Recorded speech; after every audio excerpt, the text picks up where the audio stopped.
Hello everyone, my name is Albert Lanier and I'm here to do a Facebook Live for the Moonlighting21.com group.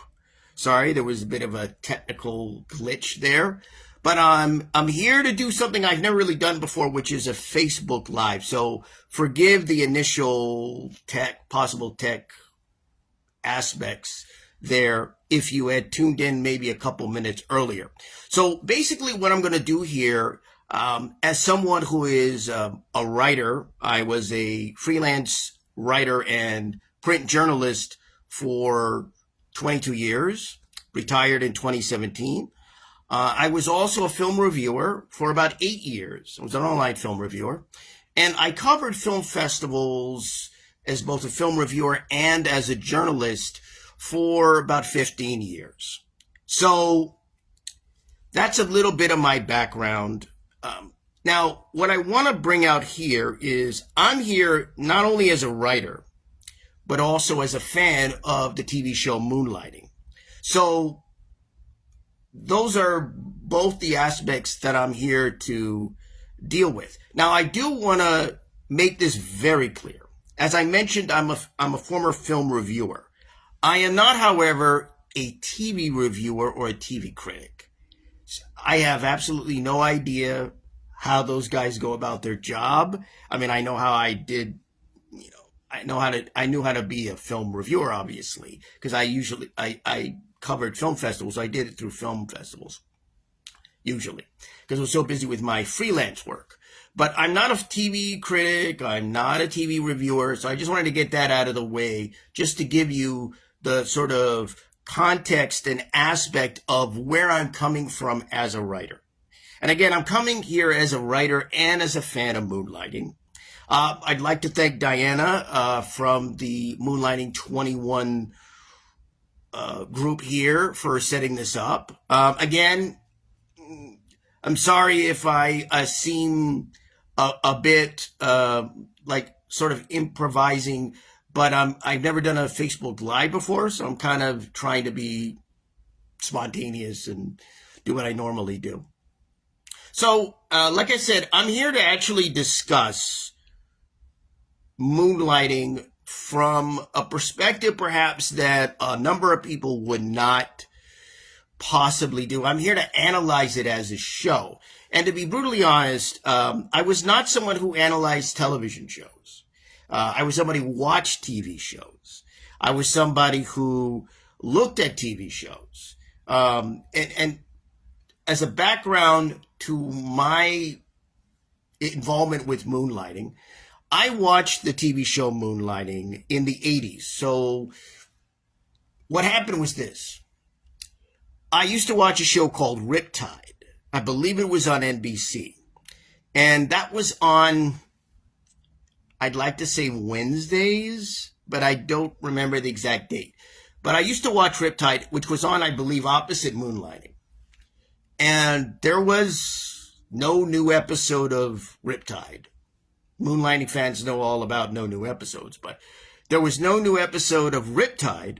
And I was looking at, was trying to find something else to watch. Like, what else? Those were the days, talking the 80s, where you, at least with the TV in my home, you actually had to turn the knob. I didn't have remote control. So that didn't happen.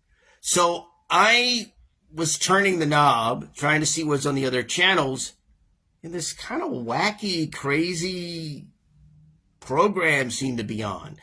It was an episode of Moonlighting, I think, where Sybil and Bruce were in a hotel lobby. I don't know if they were writing it at some point. For some reason, I'm blanking on the episode. But it's that episode that caught my attention. And I was going, what is this crazy show? Like, what is this show? And it was Moonlighting. And so I saw, after the episodes they would have next on Moonlighting and show some scenes from the next Moonlighting show. And I decided I'm going to go and watch this show. they're going to watch Moonlighting. I'm going to check it out next week. And I just did that. I checked it out the following week, and the week after that, and the week after that. And soon I became a fan of the show. I was in high school, so I believe at the time that I watched Moonlighting, I was a junior in high school. And I became a huge fan of the show. So I believe I watched it from the third season onward. I believe that it was the third season onward. So I think it was third season. So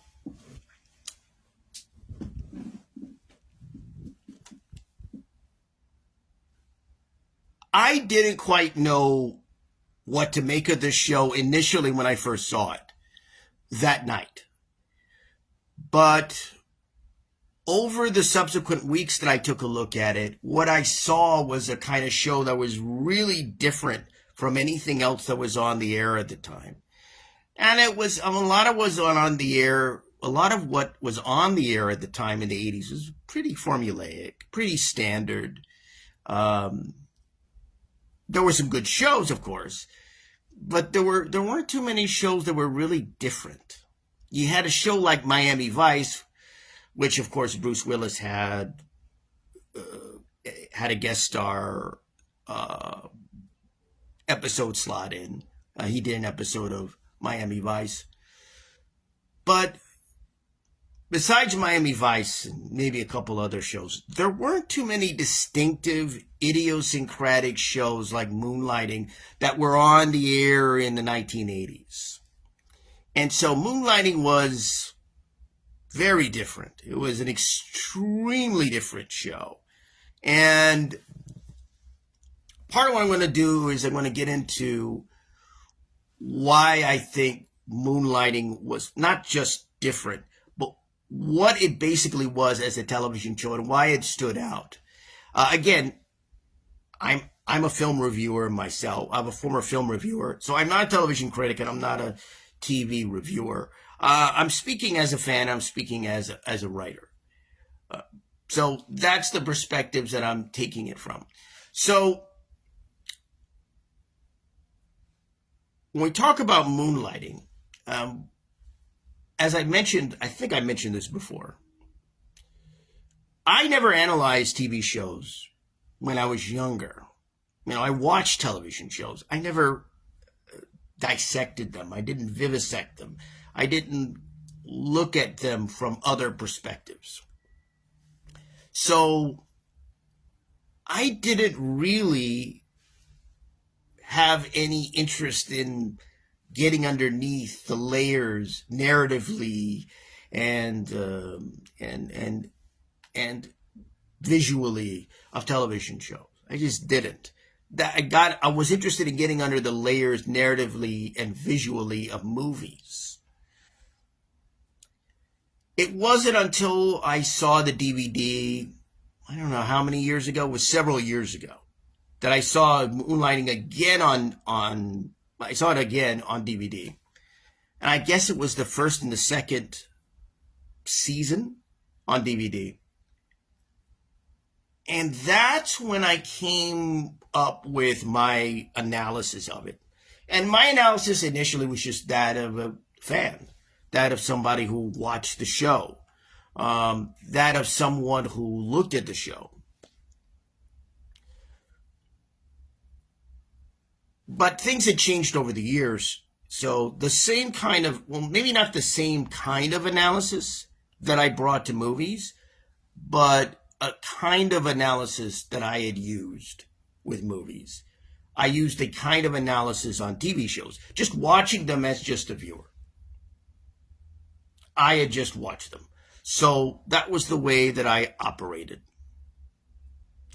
So with Moonlighting, when I saw the DVDs, I basically, off the top of my head, but after, of course, seeing the shows, at least the first two seasons, again, formulated my theory of Moonlighting, I guess you could say. My taxonomy of Moonlighting. My examination of Moonlighting. And so when it comes to Moonlighting, what I found is that Moonlighting is really about 5 shows in one, right? 5 aspects in one. It's a screwball comedy, and it's a romantic comedy that's also in a detective genre structure. It's also a drama. But the final component is that Moonlighting is a satirical show that breaks the fourth wall. And I would argue that Moonlighting is a satire of television production. Not so much a satire of television, but it's a satire of television production. In other words, it's a television show that kind of pokes at and reveals layers in regards to TV production. It breaks the fourth wall. The choice to break the fourth wall is interesting because it seems risky with a show like this, because you have all these other component elements. Like you've got a screwball comedy, a romantic comedy, and a detective show. Why would you need the fourth wall? And I think the reason is just, again, my examination and my analysis. I think what's important about the fourth wall is it distinguishes this show from every other show on the air on television in the 1980s. Moonlighting is a show that sort of is very self-conscious. It's very self-aware. It's a show that has a kind of understanding of the limitations. It's interesting that I think it was Glenn Gordon Caron who was the creator of the show, and I think showrunner, I believe, in the early years, had not wanted to do a detective show because he had previously worked on Remington Steele. And I think that's a show that Moonlighting is often compared to. And I like Remington Steele too, but those are 2 very different shows.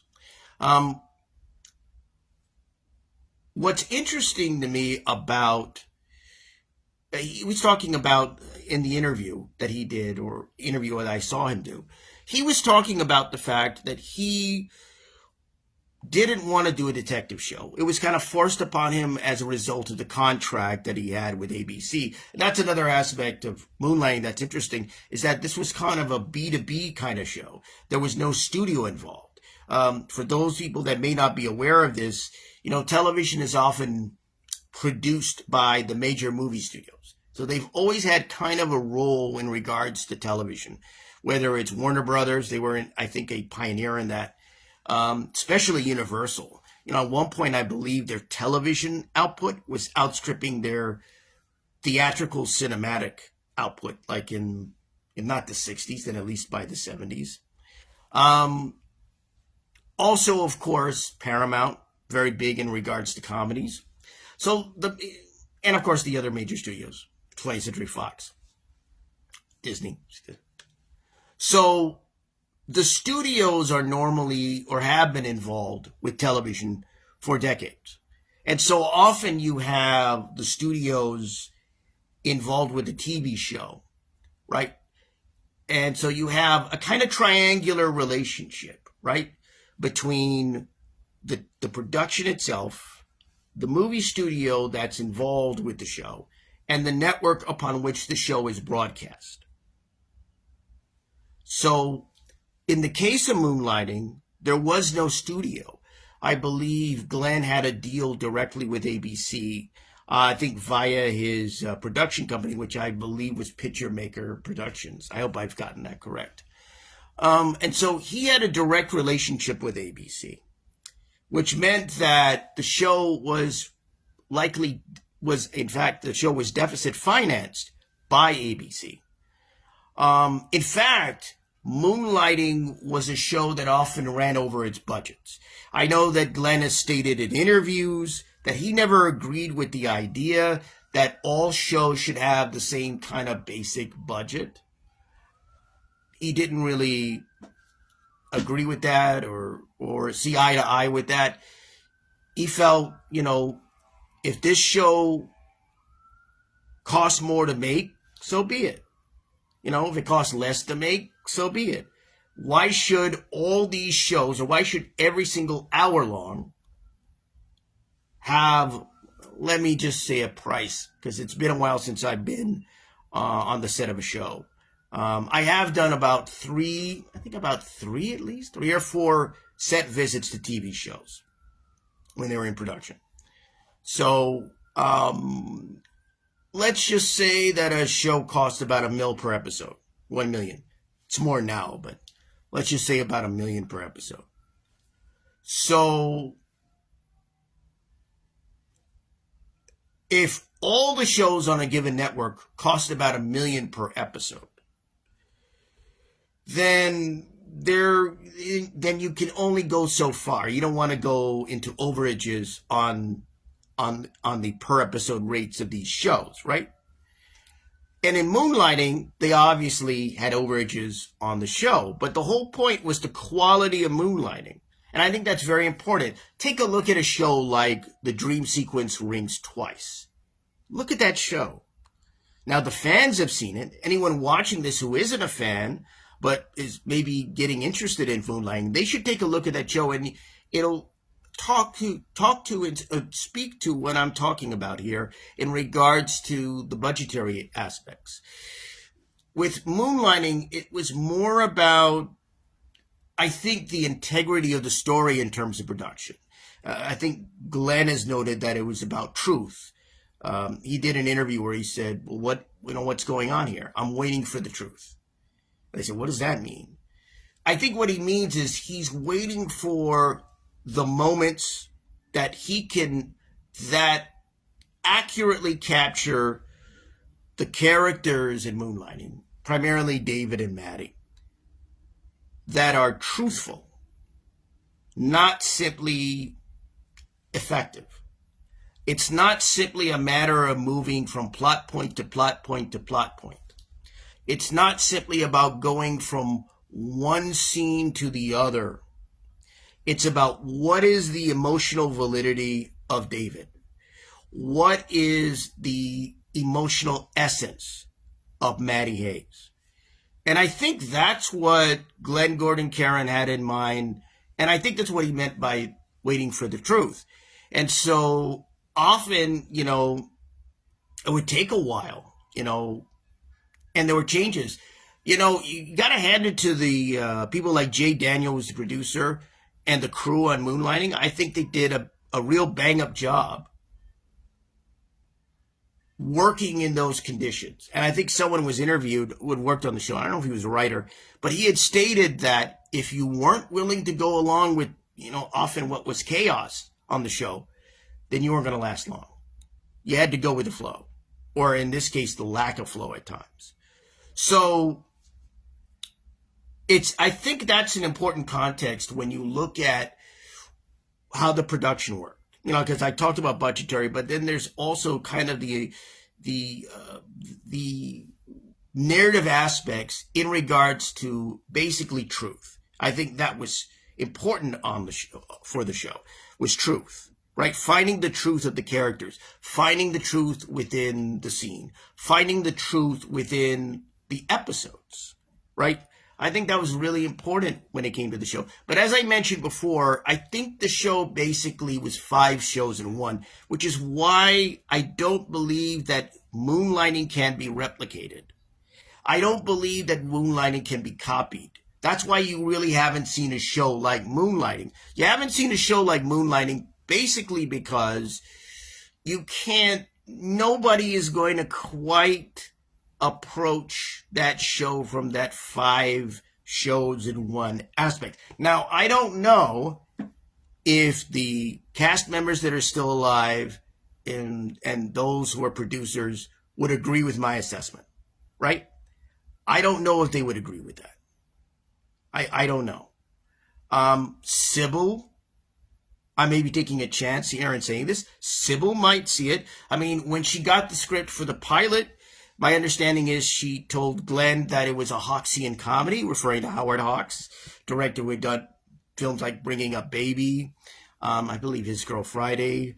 And of course, Sybil had and still has, I think, a appreciation of classic American cinema. And I think she clearly did at the time, and she was able to see the sort of comedic contours, but also the other aspects of the script in regards to Moonlighting. So I think she was really important. I think Sybil Shepherd was really important in the textual examination and analysis of Moonlighting, at least from the pilot perspective. I'm not aware of what her take was on a script to script basis and an episode to episode basis. That I do not know. But from the pilot basis, when she first got the script, it's very clear that she understood from a cinematic perspective. Now, I'm not saying that my perspective as a writer and my perspective as a fan is a cinematic one, but it isn't. Even though I was a film reviewer and I do write about film. I think what's important, however, is that there was an appreciation for the material in looking at the layers beneath the material. There was not a surface appreciation on the part of Sybil Shepherd. There was a subtextual examination on her part, apparently, and a recognition of aspects within the script. So maybe she would get what I'm saying here. I don't know. What I will say is this. So, like I said, Moonlighting is like 5 shows in one. And when you look at its show, it's this constellation of shows, really.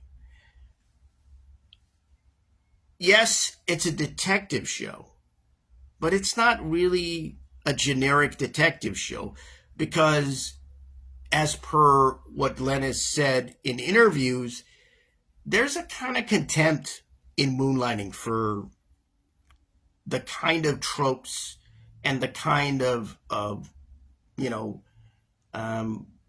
would say the kind of structure of detective shows.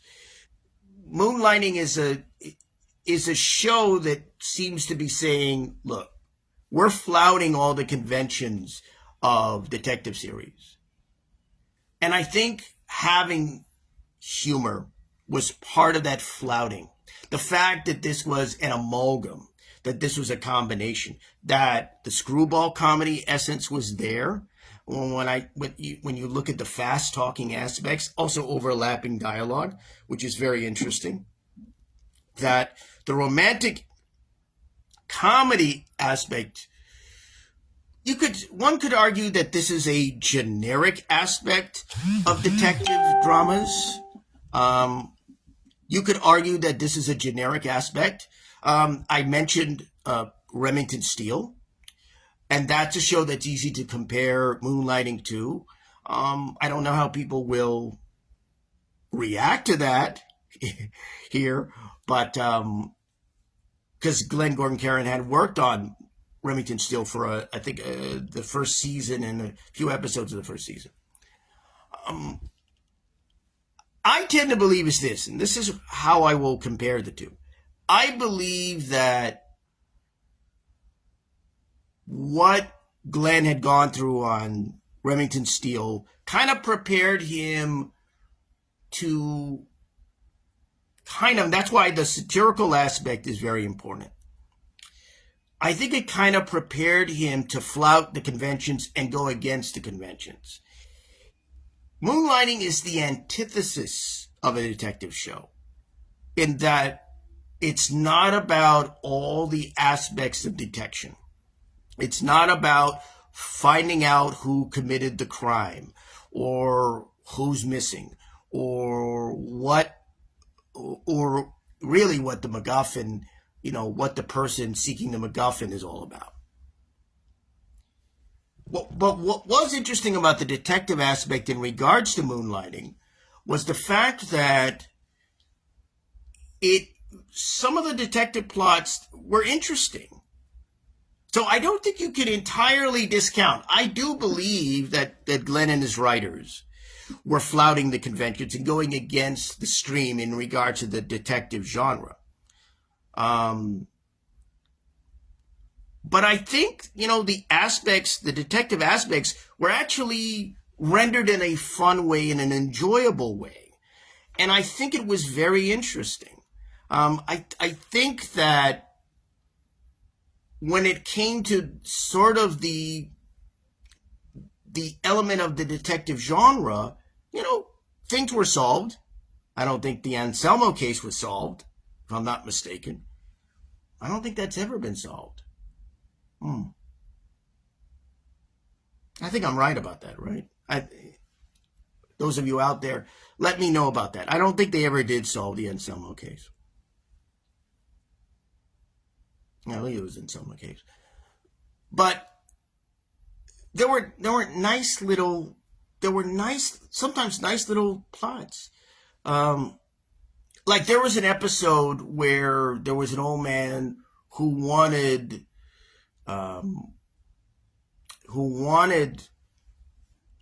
David and Maddie to basically pull the plug.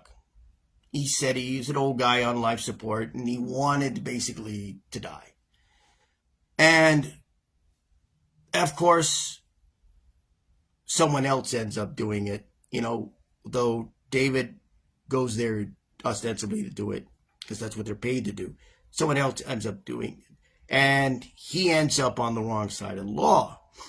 I thought that was an interesting aspect. Again, it's more dramatic there, but I think that was an interesting little plot there in regards to the detective aspect of the genre, or detective genre aspect of the show.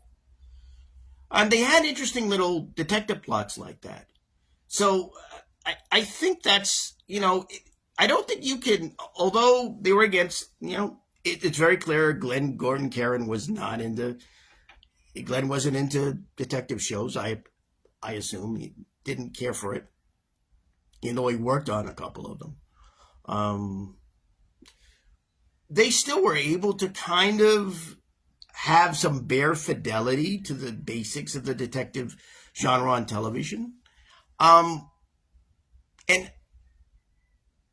the dramatic aspect is important because it almost was a show, because when you look at the romantic comedy aspect and the screwball comedy aspect, you would think that those overpower. The screwball comedy aspect to me, as I mentioned, I think I mentioned this before, a lot of it had to do with a lot of the fast talking that Sybil's character, Maddie Hayes, did. And of course, Bruce's character, David, did. But I also find that the dramatic elements in the show were very potent and very powerful. At times, this was a very strong drama. And this was an era where there were some strong dramas on TV. Shows like Hill Street Blues and St. Elsewhere. Dramatically, when Moonlighting just became a serious show, or had a serious episode, or had serious elements within the episodes, it was extremely powerful. It was extremely effective. And I think that's a testament to the actors. It's a testament to Bruce Willis. It's a testament to Sybil Shepherd and how really good they were. And I think that was overlooked. I mean, Bruce did win an Emmy. But I think the real dramatic essence of some of the episodes and of a number of segments of episodes was kind of underappreciated and overlooked. I think people thought that Moonlighting was simply a wild show, that it was simply this wild and crazy show, as someone like Steve Martin probably might have put it. But it was kind of more than that. That's why I say that it was this amalgam. It was screwball comedy, it was romantic comedy, it was detective genre genre. It was dramatic. It was an hour-long drama, of course. So it's an hour-long show. It was a drama. And then there was the satire, the fourth wall breaking satire. And I think that it's easy to see all the screwball stuff, all the romantic comedy stuff. And it's harder, I think, to appreciate the dramatic element of the show, which was as potent and as vivid and as raw and as real as I think any dramatic show that's out there in the 80s. You know, I mean, when that show put out the dramatic goods, it put out the dramatic goods. It's very impressive.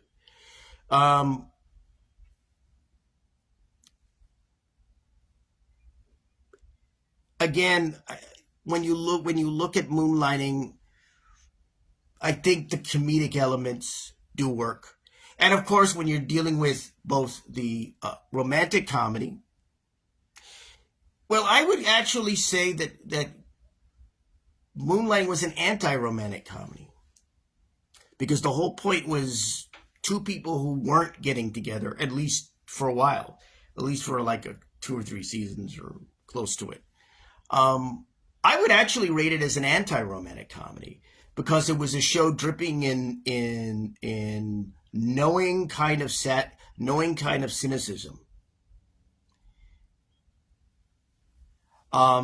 In fact, in terms of its romantic comedy aspect, I would say that was rather subversive. It was a little bit subversive.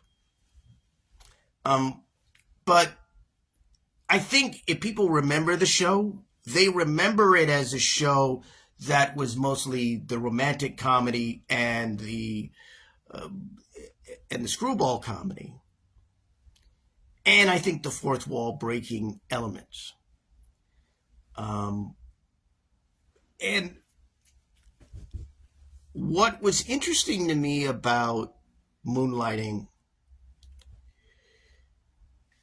outside of that structure that I talked about, what I thought was 5 shows in one, when you look at the characters, I would argue that Maddie Hayes is a strong female protagonist, and that the David Addison character is a vulnerable protagonist. It's interesting that Glenn has stated that there was all this sensitive guys on television, all these sensitive guys on television, and he was kind of dealing with the opposite. But if you look at David Addison, you could say he's a guy's guy, but he's also a guy who is not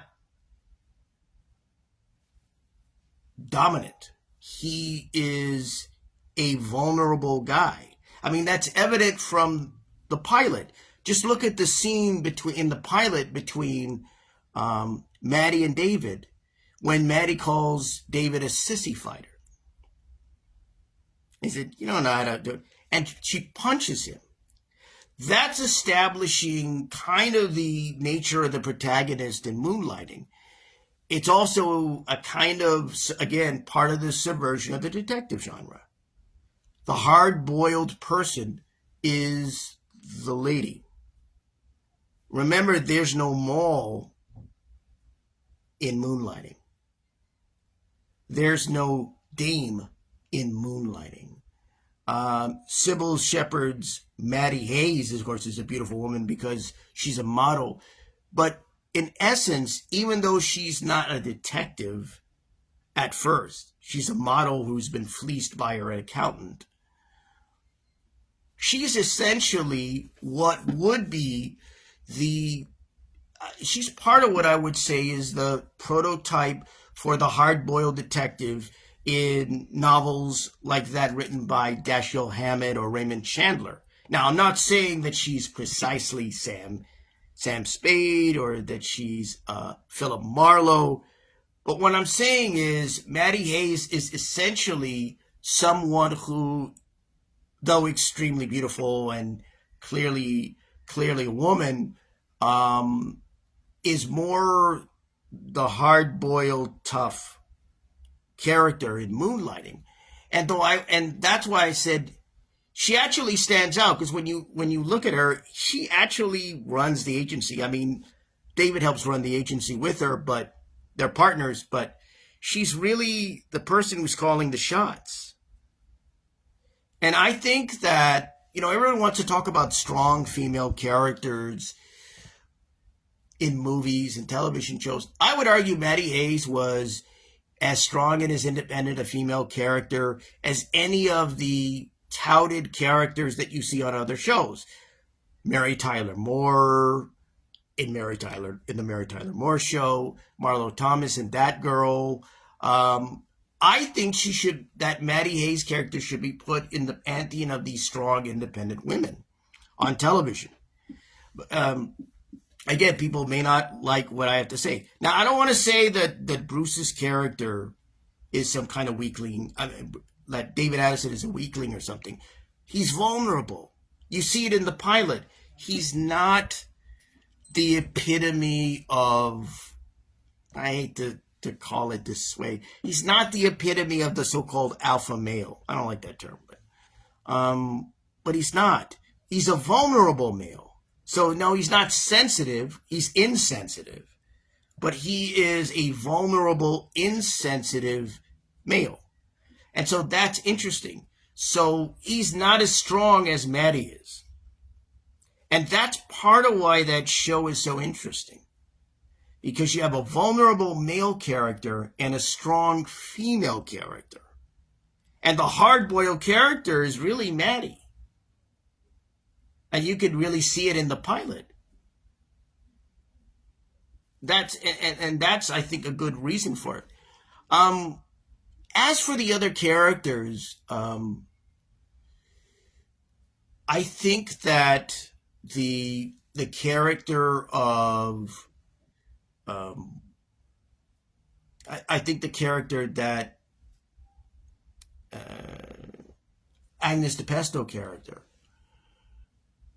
I think that's a character that's kind of I think she's meant to stand out. I think she starts out as this kind of one-dimensional character, but becomes closer to 3 dimensions over the course of the show. When she started out in the pilot, she was spouting, rhymes. I wouldn't say poetry quite, but rhymes. And I think she became a more interesting. I actually liked the show. I think it's called North by North DePesto. That show that she did. I enjoyed that one. And I was, she was kind of a character I would have liked to have seen more of, but the show is about David and Maddie. And if you make it about other characters, I don't think it quite works. As much as I like Agnes DePesto, if you make it about the other characters, and the Herbert character played by Curtis Armstrong, he's another. I thought he was another good character. I mean, it was nice to have that kind of contrast with those characters. But I think when I look at Moonlighting and why that show not simply was successful, because it was one of the most successful shows of its era. It was a real phenomena. It wasn't just a hit. It was a real cultural touchstone. It was a real phenomena. I think it's that structure. I mean, you look at what the show is about, the 5-in-1, I would call it. I think it's also when you look at the characters, you look at David and Maddie, you look at the fact that you have a strong female protagonist and a vulnerable male protagonist. And you have 2 other interesting characters, but they have to carry the weight of the show, basically, David and Maddie, because you're interested in seeing where they go. The thing about David and Maddie is they're so compelling. They're never boring. Say anybody, even if you don't like the show, you can't say that Moonlighting's boring. They're compelling characters, so you have to basically want to see them show after show after show, episode after episode after episode. So it's really a matter of being able to really get behind these characters. I think Also, there were the elements. Yes, the detective genre was subverted to a certain extent. It was, the conventions were flouted, but I think it still worked within the confines of the detective genre. I really do. Um, and I think that the show really isn't given credit in regards to its female character, Maddie Hayes. I think she's forgotten. In fact, I kind of think the show has been forgotten a little bit over the years. I just found out that it's I just found out that it's going to be streamed in the UK, or it will be streaming in the UK. So I think that's nice news. It's interesting to see how that will play to another generation in another country. In fact, I'd be interested in knowing how moonlighting is seen in other countries. I'd be intrigued. I think what's interesting to me is wondering what happened with moonlighting afterwards, because it seems to me that the show didn't syndicate all that well, I gather, and it got on DVD, thank goodness. But I think now there's an effort to kind of get it out there to other generations. It's interesting. I saw an interview, I think, with one of Bruce Willis's daughters, and she said she was obsessed with the show. Like, she was really into moonlighting. Um, and so it's going to be interesting to see how this show plays, not just in the UK in terms of streaming, but plays with to other generations, this generation of viewers, and to other audiences. It's going to be very interesting. Um, so that's what's really intriguing about moonlighting. Um, so it's when I look at the show, when I see the show, when I look at moonlighting, um, I see a show that is a multiplicity of shows. I see a show that is uh, a kind of, I don't want to say octopus, but actually, I just say an octopus with different tentacles, right? It's different elements combining. Um, it's an intriguing show. I mean, to me, I think the reason why it was such a hit years ago was because it was so different from everything else on the air. I mean, it made everything else look weak. I mean, I got to be brutally honest. It really made everything else look weak. Like I was compelled by it. I was in high school and I used to watch a show called Riptide. And as I mentioned before, um, I used to watch Riptide, and I stopped watching Riptide after I saw Moonlighting. In fact, I understood. I saw this years later. I understood Riptide did an episode where they were kind of sending up Moonlighting. They had somebody trying to do Bruce Willis. I guess it was a Bruce Willis impersonator. Interesting that there were Bruce Willis impersonators at that point, but someone was impersonating Bruce. Actually, it was quite funny. So it was interesting. But yeah, it like I said, I had said earlier, I think Miami Vice. There were other shows I liked, but I think Miami Vice was one of the few shows that was really different. And there weren't too many shows that were really by another hitman, older hitman being chased by younger hitman. And he was he talked to this hit. Yeah, at the end, it was in a junkyard, and he didn't kill the hit. He didn't. This guy didn't kill the hitman. He tried to tell them, uh, like, I just wanted to tell you, this life isn't worth it. I was surprisingly touched by that when I saw that episode, and that's what I get back to in regards to the dramatic essence of the show and the dramatic, as things that made the show so interesting. And we made it work as a drama, especially. Now, I don't know if there are any individuals here in a chat or here available, so I don't know if there are any questions. Is there anybody's got anything to ask or anything in terms of questions. Um, I could take some questions at this time if if there are anybody who has any questions. Um, I don't know if anyone has any questions.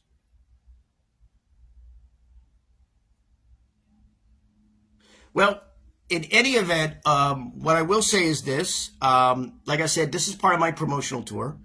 I've been on a promotional tour to promote my Substack newsletters. I write about film.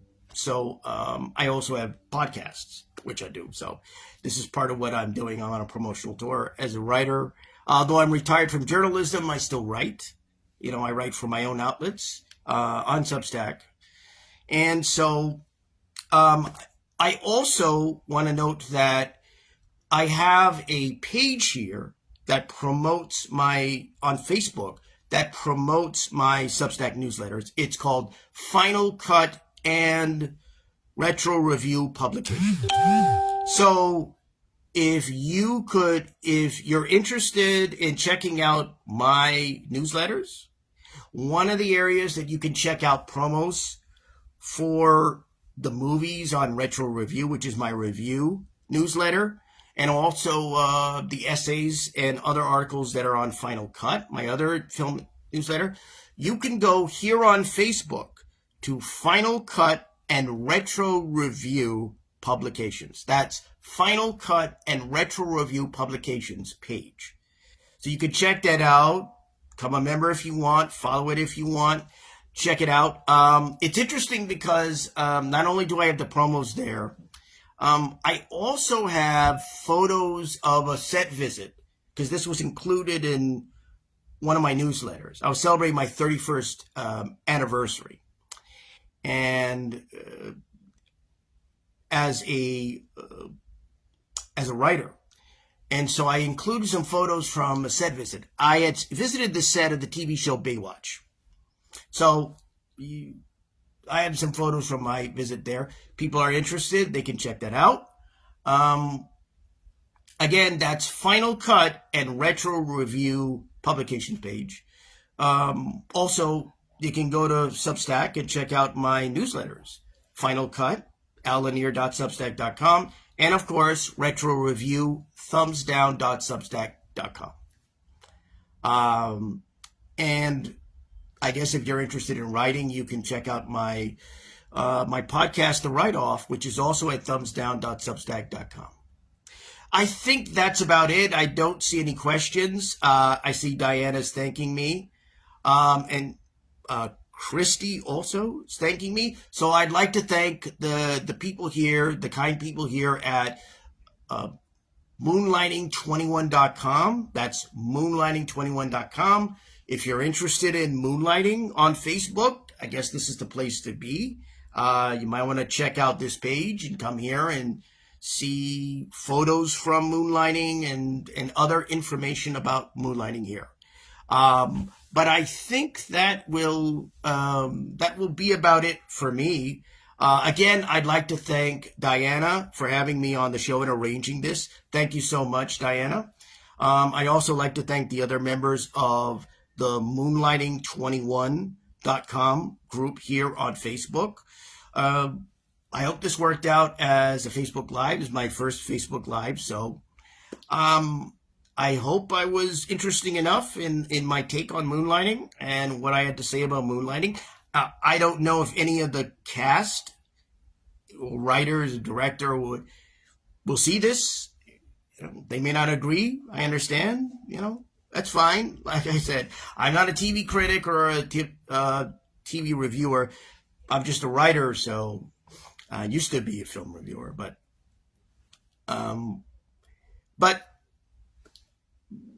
it'll be interesting to see if there's any feedback in that regard. But again, I'd like to thank the people here at the Moonlighting21.com group here on Facebook. So again, if you're interested in moonlighting, this will be the place to come to. Again, my name's been Albert Lanier. I'm a writer. I write about films, and I offered my analysis of the TV show Moonlighting from the 1980s. Thank you for watching, and thank you for watching. If you haven't watched this live, Thank you for watching from wherever you're watching this from. Goodbye and good night. And in tribute to Moonlighting, take it easy, folks. Bye.